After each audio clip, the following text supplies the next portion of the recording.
Have you ever wondered why, no matter how many spreadsheets you make, how many budgets you track, a part of you still flinches when an unexpected bill arrives? Why a voice, faint but persistent, whispers, "You can't afford that," even when the numbers in your account clearly say you can? This is not a math problem. It is a ghost living in the architecture of your mind, whispering the fears of your ancestors into your modern ear. This is your invisible inheritance. And before you can claim the financial kingdom that is your birthright, you must first learn to speak its language. We are not born with a fear of lack. We are not born believing money is scarce, dirty, or only for a certain kind of person. These are not original thoughts. They are hand-me-downs. They are the subtle, unspoken prayers of your grandmother who survived a war and learned to hoard every crust of bread. They are the resigned sigh of your father, who believed that a stable, miserable job was the highest form of security one could hope for. They are the cultural ether you breathed as a child, where discussions of money were either hushed arguments or taboo subjects shrouded in shame. This is your financial software, installed before you had any say in the programming. Your conscious mind, your ego, may desire abundance, may read the books and set the goals. But the unconscious, the vast, dark, fertile ocean where the archetypes swim, is running on the old code. It is loyal not to your future, but to your past. It mistakes the survival strategies of your lineage for sacred, unbreakable law. This is where the work of true empowerment begins, not with a new investment strategy, but with an archaeological dig into the soul. It requires you to become a psychologist of your own bloodline, to look at the recurring patterns not as bad luck, but as a myth being played out, a story so old the characters have forgotten they are acting. The queen, the orphan, the martyr, the starving artist, these are all financial archetypes that live within the female psyche, often passed down like a cherished yet poisonous heirloom. Which role did the women in your family play? Did they wield financial power with grace, or was it abdicated, hidden, or resented? Was money a source of freedom for them, or a chain? You must ask these questions not with judgment, but with the fierce curiosity of a healer seeking the root of a disease. The Stoics, from Marcus Aurelius to Seneca, understood that we do not control the events that befall us, but we absolutely command our perceptions and judgments of them. Your grandmother's poverty, your father's struggle, these are facts. But the meaning you assign them, the story that this is all there is, or this is all we deserve, that is the prison. That is the projection of a wounded ego, terrified to break the familial loyalty of suffering. To look at your family's financial story and say, this was their reality, it is not mine, is an act of profound philosophical rebellion. It is to honor their struggle by choosing not to repeat it, but to transcend it. This is not betrayal, it is evolution. Your soul is not here to pay some ancestral karmic debt in perpetuity. It is here to grow, to expand, to become more conscious. And that begins by dragging the invisible inheritance into the searing light of your awareness. The moment you begin to question the inherited myth, you will feel a resistance, a deep, primal shudder within the psyche. This is the shadow, rising to defend the old order. It will cloak itself in the garb of practicality, whispering that you are being foolish, unrealistic, that you should be grateful for what you have and not ask for more. It will weaponize nostalgia, making the past seem safer, more honorable than the uncertain leap into a new financial consciousness. This is not logic. This is the ego's terror of annihilation. It has built an entire identity around the stories of lack and limitation. Who are you without the struggle, without the familiar anxiety that has been a constant if painful companion? The shadow would rather you remain in a known hell than venture into an unknown paradise. This is the critical juncture. This is where you must call upon the archetype of the warrior, not to fight the outside world, but to engage in the interior battle. Her weapons are not swords, but questions. Her armor is not steel, but conscious awareness. She asks relentlessly, is this thought truly mine, or did I borrow it from a place of fear? Does this financial behavior serve my life, or does it serve a ghost? She understands that every time you unconsciously repeat a pattern, every time you self-sabotage a windfall, undercharge for your work, or feel a wave of guilt for spending on something beautiful, you are not making a choice. You are performing a ritual to appease the ancestral shadows, to prove your loyalty to their limited world. To break this spell is to engage in the highest form of shadow work. It is to turn and face that part of you that is terrified of abundance, to sit with her, to ask her what she is so afraid will happen. Will she be rejected by her family, both living and ancestral? Will she become arrogant, cold, isolated? Will she lose her identity, her connection to her roots? These fears are not trivial. They are the guardians at the threshold of your transformation. You must listen to them. You must thank them for their protection. And then, with the unwavering compassion of a queen, you must inform them that their services are no longer required. That a new, more capable guardian, consciousness itself, has taken their post. This is the Stoic practice of discriminatio, the separation of event from perception. The event is your bank balance. The perception is the story of shame, panic, or unworthiness that instantly clouds your mind. The event is a price tag. The perception is the immediate internal scream that you are not the kind of person who owns such things. The practiced Stoic, like the spiritually mature woman, learns to insert a moment of silence between the event and her reaction. In that sacred pause, in that breath, resides your entire financial freedom. In that breath, you choose to deactivate the old software. You choose not to hand over your power to a ghost.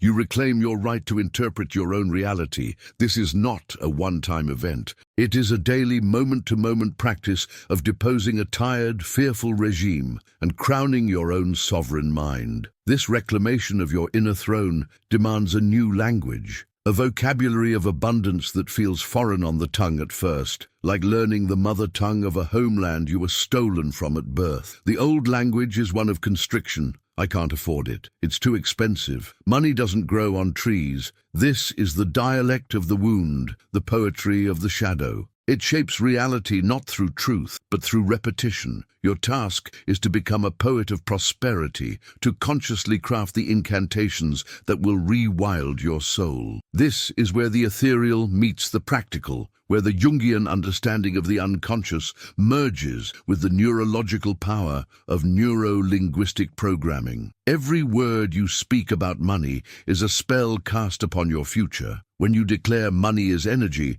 you are not merely spouting a metaphysical platitude. You are performing a profound act of alchemy. You are stripping money of the heavy moralistic projections placed upon it by generations that it is corrupting, static, dirty, or scarce. You are reducing it to its purest form, a neutral, flowing current of potential. It is no different than electricity. It holds no inherent moral value. It only amplifies what is already present. A corrupt heart with more money becomes more corrupt. A compassionate heart with more money becomes more compassionate. The money itself is innocent. This reframing is critical. It allows you to desire wealth without the ancestral guilt, to pursue it without feeling you are betraying some virtuous vow of poverty taken on your behalf by ghosts. This is the deep work of the anima, the feminine soul force that relates not through linear acquisition, but through magnetic attraction. She does not chase. She cultivates the soil and allows life to grow towards her. Your financial anxiety is a rejection of the anima's wisdom, a frantic, masculine-driven chase that exhausts the spirit and shrinks the soul. To give permission for your life to improve is to surrender the exhausting hustle and instead turn inward. It is to tend to the inner garden, your self-worth, your boundaries, your creative joy, with the certainty that outer reality must eventually mirror that inner abundance. The outer world is nothing more than a lagging indicator of your internal state. The bank statement you receive today is a receipt for the energy you emitted 6 months ago. Therefore, the most powerful financial decision you can make today has nothing to do with a stock pick or a budget cut. It is to fiercely protect your emotional and psychic state. It is to recognize that a morning spent in anxiety, scrolling through news that triggers lack, is a financial setback. It is to understand that an afternoon spent in joyful creation,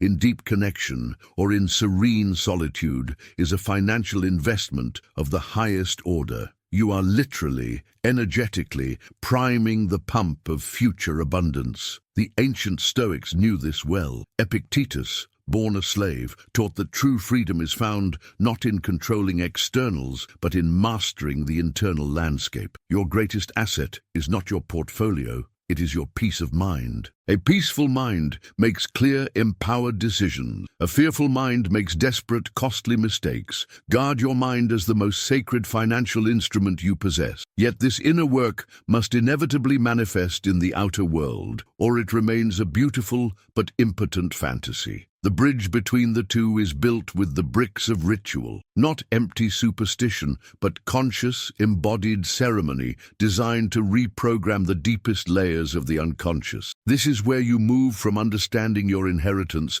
to actively rewriting it. Your ancestors passed down their trauma through daily unconscious rituals, the worried counting of coins, the fearful conversations behind closed doors, the resigned shrug in the face of desire. You will now create new rituals, not of lack, but of devotion to abundance. Consider the simple act of holding cash. To the unconscious mind, shaped by generations of scarcity, a crumpled bill in the bottom of a purse is a symbol of chaos and disregard. It whispers of unworthiness. The ritual, to straighten each bill, facing the same direction, placing it in a clean, beautiful wallet, an altar to value. This is not about the money itself, it is about the message you are sending to the deepest, most ancient parts of your psyche. You are communicating, through action instead of word, that what comes to you is treated with respect, that you are a person who honors value. The queen does not let her crown tarnish. She polishes it daily as a testament to her sovereignty. Your money